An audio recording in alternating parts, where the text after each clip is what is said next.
Nah, Indonesia kan memang masih bergantung ya soal BBM dan juga LNG itu, Iya. gitu. Nah, kita tuh padahal punya potensi energi terbarukan yang besar, ya kan Bang? Ya itu. Ya, betul. yang tadi sempat kita bahas. Ya. Nah, kira-kira langkah realistis yang bisa diambil agar ketahanan energi ini nggak cuma jadi slogan gitu ya, tapi benar-benar tercapai, bisa 5-10 tahun ke depan tuh gimana kira-kira? Harus apa sih?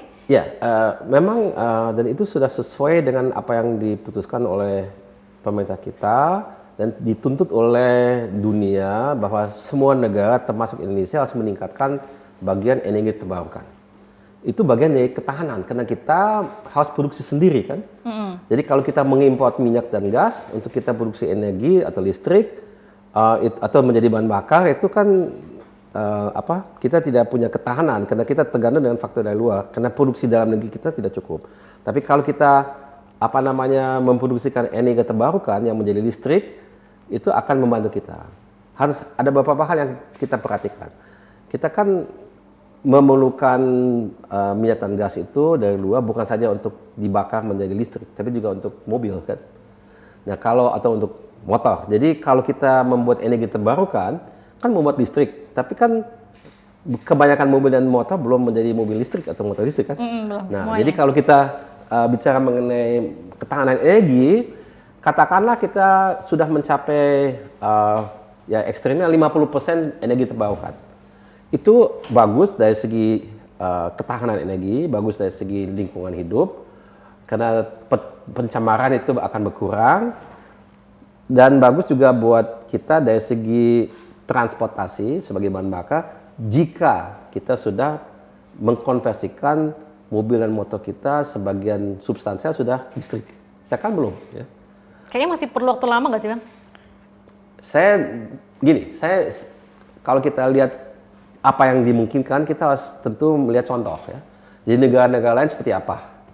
Kalau kita lihat negara yang sudah, misalnya Amerika ya. Amerika itu negara yang sangat kuat, teknologinya maju, orangnya terdidik. Dalam kenyataannya kita lihat di mana-mana mobil listrik belum banyak. Ada sih, tapi mayoritas belum gitu ya. Kita lihat negara lain, Cina.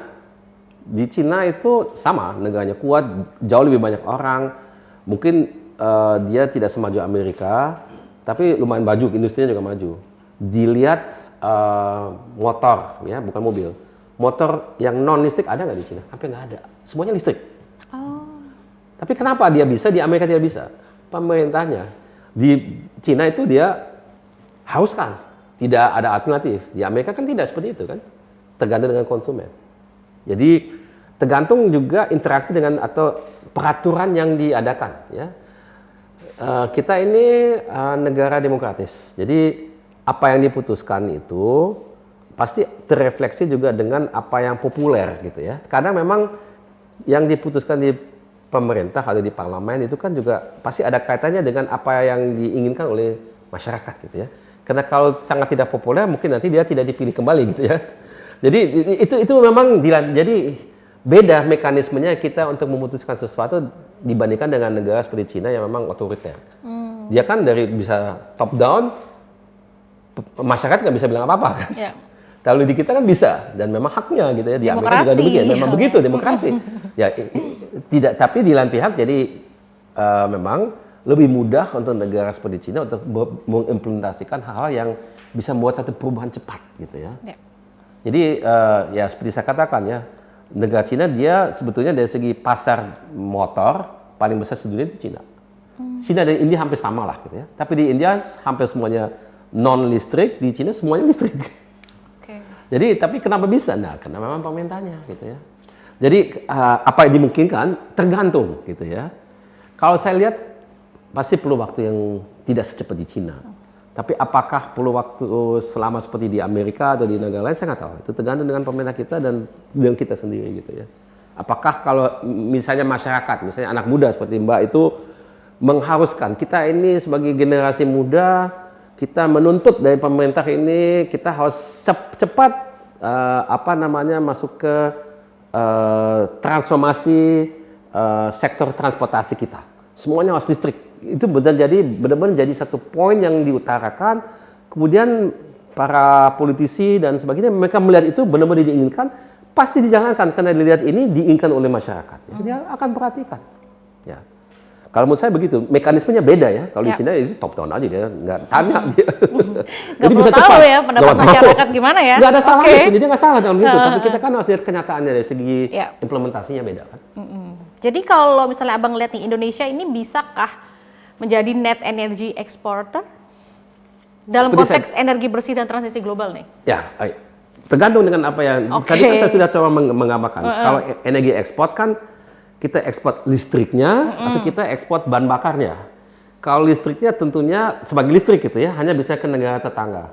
Contoh yang sekarang lagi aktual kan dengan Singapura. Ada kan sudah ada kesepakatan. Jadi boleh kita mengekspor paling seminggu 2 minggu itu ditandatangani oleh Pak Bahlil ya. Saya masih ingat Bapak saya kita boleh ekspor energi dari mana itu paling dari Kepri ya, dari Kepulauan Riau ke Singapura. Dan apa ya, bukan energi kalau yang konvensional dia punya sendiri.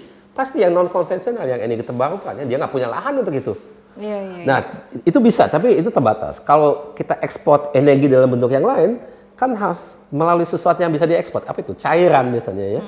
Mungkin baterai berbasis nikel, kalau baterai berbasis nikel? Ya, itu bukan energi kan? Bioenergy maybe. No. Nikel ini gini, nikel itu bahan pasokan untuk buat baterai. Jadi dia menyimpan energinya, tapi tidak bisa dikatakan kita mengekspor energi dengan nikelnya. Nikelnya kan merupakan satu mineral yang diperlukan untuk membuat baterainya. Baterainya dibuat di Indonesia, kemudian baterai itu akan digunakan untuk mobil-mobil di Indonesia dan juga di luar Indonesia.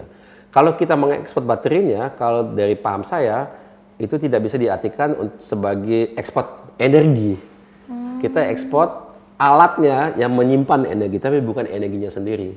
Karena baterai itu harus diisi dengan energi. Energinya kan tergantung di mana lokasi baterainya. Kalau mobil itu dipakai di Cina, ya energi di Cina lah masuk ke dalam baterai itu, disimpan di situ.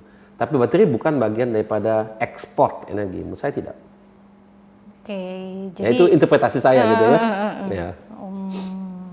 Berarti bisa nggak sebenarnya kalau Indonesia melakukan itu? Apa? Mengekspor energi? Ya. Gini, kalau yang mekanisme yang saya lihat itu, tadi kan saya sudah sebutkan soal listrik ke negara tetangga bisa. Bisa juga saya bayangkan misalnya kita mengekspor ke Malaysia gitu ya, kena Sabah dan Sarawak. Tapi itu orang yang tinggal di sini nggak banyak gitu ya, jadi potensinya kecil. Yang lebih besar itu kalau kita misalnya mengkonversikan energi terbarukan kita sebagian menjadi hidrogen. Hidrogen itu diekspor, itu bisa. Tapi ekonomi hidrogen di dunia itu belum besar. Jadi itu kita masih bicara masa depan gitu. Jadi sekarang ini belum. Tapi kalau bisa dengan cara itu bisa. Kalau kita bicara mengenai ekspor energi. Ya. Ya. Nah sekarang kalau di kondisi yang seperti ini sekarang nih, kayaknya tadi sempat off the record kita ngobrol gitu. Bukan cuma Indonesia yang terdampak gitu ya dengan kondisi sekarang gitu ya Bang ya, dengan ada yang mungkin perang dan lain-lain sehingga mempengaruhi lapangan pekerjaan juga gitu. Apakah di dunia juga semua ini terdampak hal yang sama? Nah, pertama kalau soal perang ini buat saya itu gejala yang jangka waktu pendek gitu ya. Jadi tren untuk memperlemah atau memperkuat industri itu lebih panjang daripada itu. Jadi alasan yang membuat industri kita lebih lemah atau juga mengurangi lapangan pekerjaan itu tidak terlalu banyak terkait dengan perang-perang itu. Menurut saya ya. Sebenarnya ya? Tidak. Kalau misalnya saya kasih contoh ya konkret. Kalau kita lihat perang Ukraina Rusia itu yang paling lama, kan sudah 2 tahun lebih. Dia itu dampak kepada kita itu lebih ke bahan pasokan terkait dengan gandum. Karena Ukraina dan Rusia dua-duanya itu produksi gandum yang besar sekali ya. Dulu beberapa tahun yang lalu import kita gandum itu terutama dari Ukraina dan Rusia. Tapi sudah berganti, sekarang di Australia yang tidak terkena perang. Ya, jadi kalau itu ada dampak kepada industri kita, itu paling kepada industri yang mungkin tidak kecil, makanan minuman, yang memang memerlukan gandum. Misalnya industri untuk buat super mie Indomie misalnya, mie instan, ya. Atau juga roti, atau yang lain, yang semuanya. Itu pasti ada dampak gitu ya. Selain dari itu, perang itu biasanya juga membuat harga lain yang tidak langsung terkait dengan komunitas yang ada di negara itu, dia menjadi lebih mahal. Seperti yang paling terkena itu minyak dan gas. Ya. Gaza itu kan di Timur Tengah, Iran, Israel juga Timur Tengah, Ukraine biarpun tidak Timur Tengah tapi dia dekat ke situ, sehingga memang ada dampak kepada minyak dan gas. Tapi yang saya lihat trennya justru minyak dan gasnya itu diperlemah. Jadi maksudnya harganya tidak terlalu tinggi ya. Sampai saat ini masih stabil aja? Enggak, dia pernah naik drastis tapi udah turun lagi. Tapi harganya dibandingkan dengan misalnya 4-5 tahun yang lalu jauh lebih rendah. Ya. Jadi menurut saya, karena cost energi kan bagian daripada cost yang besar untuk industri atau ekonomi apapun. Itu energi pasti menjadi sangat-sangat krusial, ya, dia penting. Jadi saya tidak lihat itu merupakan alasan untuk mengurangi lapangan pekerjaan. Lebih ke harga bahan pasokan yang diperlukan oleh industri gitu ya. Di mana dampaknya itu tadi kan bicara perang. Tadi yang saya bicarakan kan Ukraina, Rusia, Gaza dan juga Israel, Iran. Itu perang fisik. Ada perang yang sebetulnya non fisik yang mungkin dampaknya lebih besar. Itu perang dagang antara Cina dan Amerika. Itu kan sudah jelas. Itu yang membuat sulit memang ya. Kenapa? Karena ya buat kita mungkin secara tidak langsung, tapi buat negara-negara misalnya Cina sendiri, dia kan masih ketergantungan kepada Amerika dan Amerika kepada Cina sebenarnya masih ada. Tapi itu sekarang tidak bisa lagi dilakukan sehingga harganya kena supply daripada produk-produk tertentu itu berkurang sehingga harganya naik gitu ya. Jadi lebih ke tercermin apa? Inflasi. Inflasinya meningkat, di Amerika juga meningkat ya. Kalau di Indonesia ini saya tidak lihat itu. Justru di bulan Januari yang lalu itu kita lihat deflasi, maksudnya harga bukan naik tapi turun, ya. Tapi cuma bulan itu saja ya. Jadi saya nggak tahu apa bulan berikutnya tidak. Saya kira tidak ada gejala itu. Tapi inflasi saat ini belum merupakan masalah di Indonesia. Ya. Jadi alasan kenapa kita punya masalah dengan lapangan pekerjaan di Indonesia itu menurut saya dampak dari segi perang fisik atau yang non fisik itu ada tapi tidak dominan. Ya. Oke, atau mungkin perubahan era begitu, di era digitalisasi? Ya, maybe? Itu digitalisasi betul, itu merupakan tantangan buat semua industri. Kalau yang saya lihat ya, saya kasih contoh, tadi kan kita sudah bicara mengenai industri tekstil gitu ya, yang memang mengalami adanya pelemahan saat ini. Alasan mereka kenapa dia berada di situasi yang sulit itu yang disebut biasanya dia harus berlawan dengan kompetisi yang kuat sekali, terutama dari Tiongkok yang mengimport dalam jumlah banyak ke Indonesia. Sebagian legal, sebagian tidak legal. Kedua, dia sendiri mungkin juga daya saingnya berkurang, gitu ya, karena dia mungkin pernah mengalami adanya era di mana dia susah untuk berinvestasi di teknologinya, sehingga dia dari segi produktivitas menurun gitu ya. Dan itu dulu saya masih ingat pernah ada kebijakan bahwasanya industri tekstil itu kayak sunset industri. Maksudnya dilihat sebagai satu industri yang tidak akan bertahan lama di Indonesia karena kita sudah menjadi terlalu mahal. Yang menurut saya tidak sepenuhnya benar. Karena kalau kita lihat negara-negara lain kayak misalnya Amerika, Jepang, Jerman, apakah mereka masih ada industri tekstil? Masih ada. Tapi sudah naik kelas ya. Jadi dia tidak lagi yang membuat produk yang biasa saja, tapi dia agak canggih gitu ya, dari teknologinya, bahan yang digunakan, desainnya, kecepatan untuk dia beraksi kepada perubahan selera konsumen, itu kan semua merupakan faktor untuk memperkuat industri. Justru Mbak kenal istilah fast fashion nggak? Fast fashion kayak Zara, Uniqlo, H&M, itu kan mereka perusahaannya kan bukan dari negara berkembang. Itu Zara dari Spanyol, Uniqlo Jepang, H&M Swedia. Dan Jepang si Zara itu dia masih punya pabrik di Spanyol juga. Biarpun dia produksi juga di lain tempat gitu ya. Tapi itu kemampuan dia bisa bertahan itu lebih dari karena dia teknologinya bagus sekali dan dia bisa beraksi kepada perubahan selera konsumen cepat sekali gitu ya. Ada sekarang yang hyper fast, jadi jauh lebih cepat dari itu. Dia untuk mendesain, kalau Zara itu masih pakai desain yang biasa. Tapi kalau misalnya kayak Shein atau Forever 21 gitu ya, itu dia mendesainnya itu pakai AI. Nah itu. Tapi gini, itu kan mengurangi pekerjaannya. Maksudnya kalau fashion itu kan bukan robot yang buat, tetap manusia yang buat ya. Desainnya mungkin diambil alih oleh AI gitu ya. Tapi kelihatan bahwasanya daya saing perusahaan itu terutama atau bukan terutama, salah satu faktor utamanya adalah teknologinya gitu ya. Ini industri yang sebenarnya kita kenal di Indonesia kan cukup kuat dulu di tekstil, tapi negara-negara lain dia udah menggunakan teknologi yang sangat-sangat canggih untuk dia bisa menyesuaikan dirinya kepada perubahan pasar. Itu yang kita tidak lakukan. Kita, kalau menurut saya, kita masih menganut kepada filosofi kita menyediakan tenaga kerja kita murah, ya marilah datang ke sini. Tidak cukup. Kenapa? Karena Indonesia ini sudah berubah. Dulu kita negara yang standarnya jauh di bawah sekarang. Dulu kita masih masuk ke kelas negara berpendapatan rendah. Jadi upahnya juga rendah. Jadi kita daya saing tinggi. Tapi sekarang kita sudah menengah bagian atas lagi gitu ya. Jadi upahnya tidak terlalu rendah lagi. Ya, gimana mau bersaing dengan Bangladesh, dengan Sri Lanka, Kamboja, udah kalah. Jadi susah untuk kita mengenakan kepada bisnis model yang memang kita menawarkan diri kita dengan negara yang produksi dengan rendah biaya.